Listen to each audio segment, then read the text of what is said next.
Who's got a birthday? Who's got a birthday? I know who, I know who. Happy, happy birthday, happy, happy birthday. Cheers to you, cheers to you. Welcome back to our channel, Kusinamnam. Sa aking kusina, laging may linamnam. Ngayong araw, special po ang ating lulutuin. Dahil kaarawan ko noong nakaraan at dahil sobrang busy, hindi ako nakapagluto ng pansit. Pero huli man daw at magaling, maihahabol din. Samahan niyo po ako para makapaghanda ng ating birthday pansit.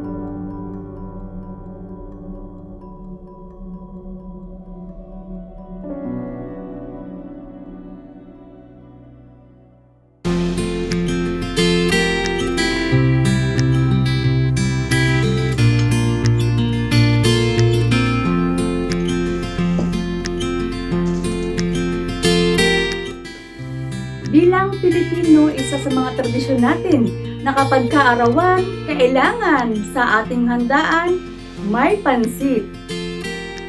It symbolizes longevity and good health. Galing pa po ito sa ating mga ninunong incheck.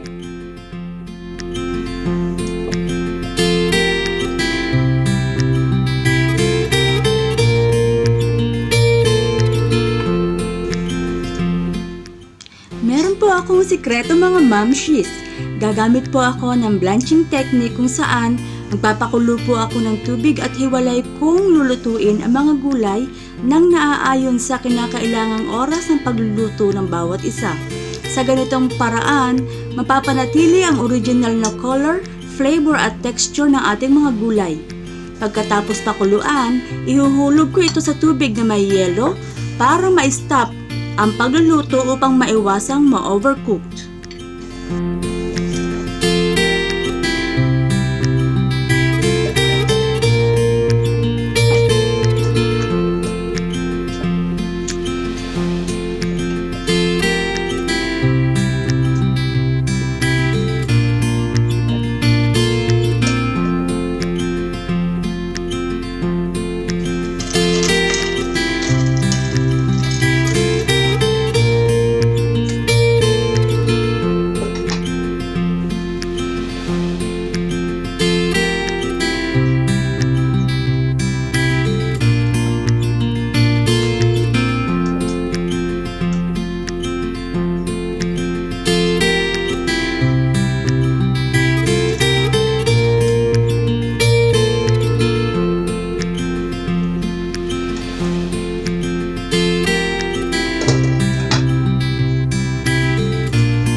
Hindi ko po pinakuluan ang cabbage.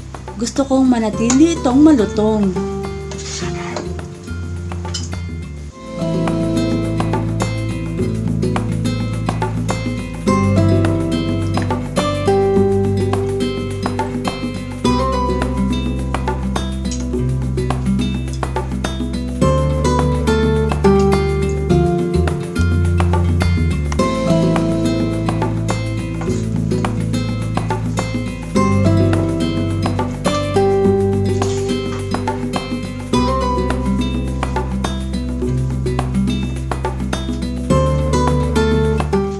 Lagi po nating tatandaan na huwag po natin lulutuin ang capsicum ng sobra.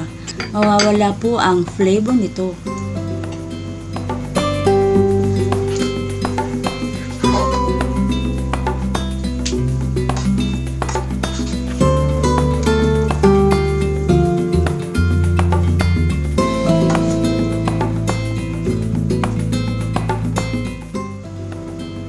Ang paglalagay po ng parsley ay mag-i-enhance ng flavor at makadadagdag ng aroma.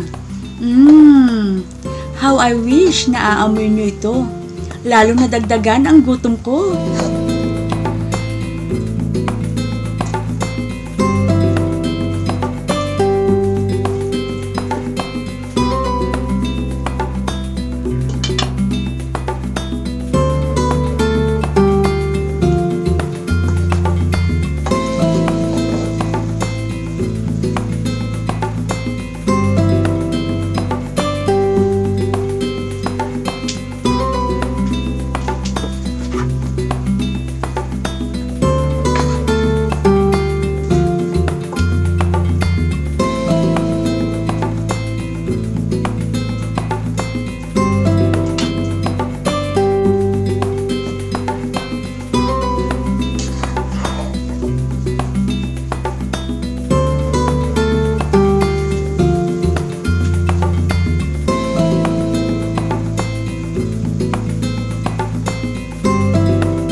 Special birthday pancit.